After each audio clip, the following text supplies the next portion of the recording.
Ever had that one friend who owes you money, and you start to wonder if you'll ever see it again? Yeah, that was me. Just last Tuesday, I was sitting at home, staring into the sad, empty abyss that was my wallet. The rent was due, my fridge looked like a ghost town, and all I could think about was the money my friend Sam owed me. It wasn't a life-changing amount, but right then, it felt like everything. I'd sent him a few gentle reminders, the casual, "Hey, how's it going?" texts, hoping he'd take the hint. But so far, nothing. I was starting to get that sinking feeling in my gut, picturing myself having to have that awkward, "So, about that money," conversation. I slumped back on my couch, sighing dramatically to my empty apartment, convinced I was destined to live on instant noodles for the rest of the month. Just as I was about to spiral into a full-blown financial panic, there was a knock at the door. I dragged myself up, expecting a package delivery or maybe a neighbor asking to borrow some sugar, which I definitely didn't have. I opened the door, and there he was, Sam. But it wasn't the apologetic, sheepish Sam I was expecting. Oh no! He was standing there with this huge, mischievous grin plastered across his face, the kind of grin that usually meant trouble. And in his hands, he was struggling to hold this giant, bulging burlap sack. It looked like something out of an old cartoon, like a bank robber's loot bag. It was lumpy and heavy, and he was grunting with the effort of holding it up. My anxiety immediately turned into pure confusion. What on earth was he doing? Before I could even ask, he shuffled past me into the living room, that crazy grin never leaving his face. He looked like the cat that not only got the canary but also owned the entire bird sanctuary. "Hey Alex," he said, his voice strained from the weight. "Got that money I owe you?" He heaved the massive sack onto my small coffee table. It landed with a deafening, earth-shaking clang. It wasn't a thud. It was a loud, metallic, rattling crash that echoed through the entire apartment. The sound was so sharp and specific that my brain couldn't process it for a second. The top of the burlap sack, which had been tied loosely, burst open from the impact. And then, it happened. A tidal wave of coins, a literal waterfall of metal, spilled out onto the table. It was like a slot machine jackpot gone wild. Pennies,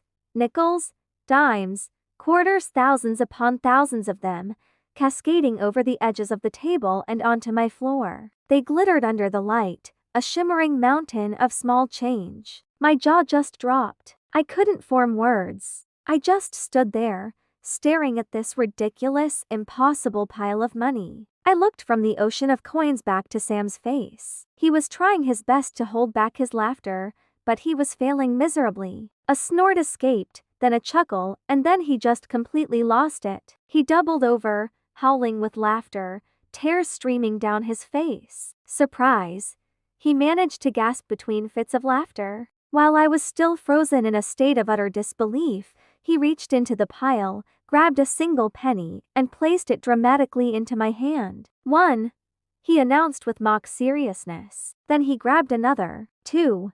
He started counting them out, one by one, tossing them into a separate little pile, his shoulders shaking with laughter the whole time. The sheer absurdity of the situation finally hit me. He had paid me back, all right, in what had to be the most inconvenient, most hilarious way humanly possible. He hadn't just brought coins. He had brought a logistical nightmare. At first, I didn't know whether to be angry or impressed. My brain was short-circuiting. But then, looking at the mountain of change and seeing Sam nearly crying with laughter, I couldn't help it. A small smile crept onto my face, and then a laugh escaped me, too. Soon, I was right there with him, laughing until my stomach hurt. The initial panic about my rent was completely replaced by the sheer comedy of the moment. We were two idiots, sitting in my living room, surrounded by what looked like a dragon's hoard of pocket change. The problem was solved, but a new, much funnier problem had just begun. How in the world was I going to get all this to the bank? I imagined walking in there, hauling this ridiculous sack, and the look on the teller's face. The thought just made me laugh harder.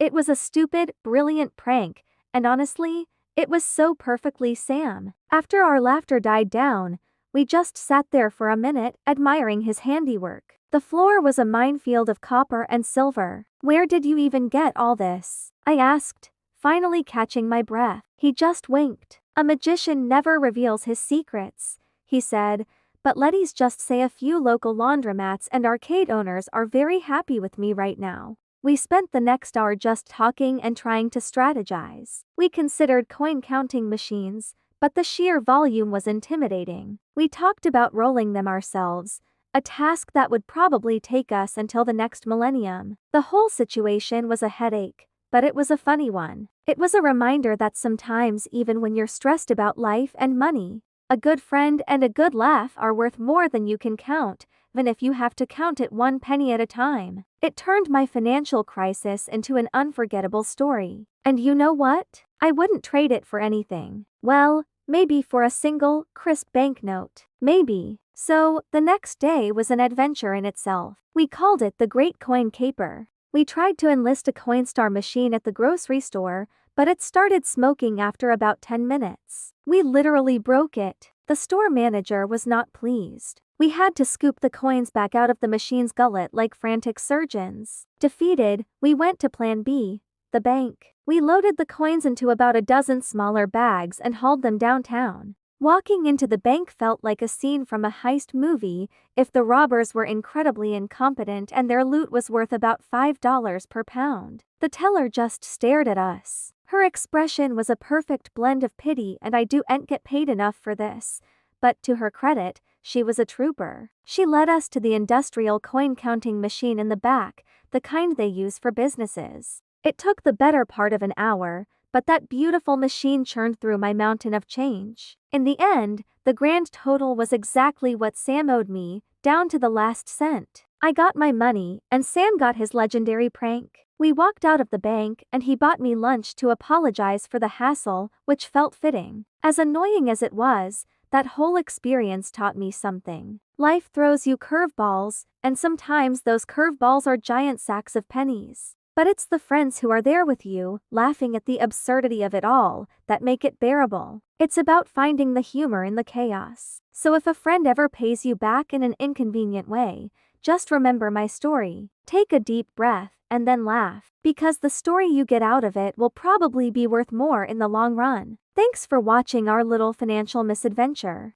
If you've ever had a friend pull a prank like this, let me know in the comments below. I'd love to hear your stories. Don't forget to like and subscribe for more. See you next time.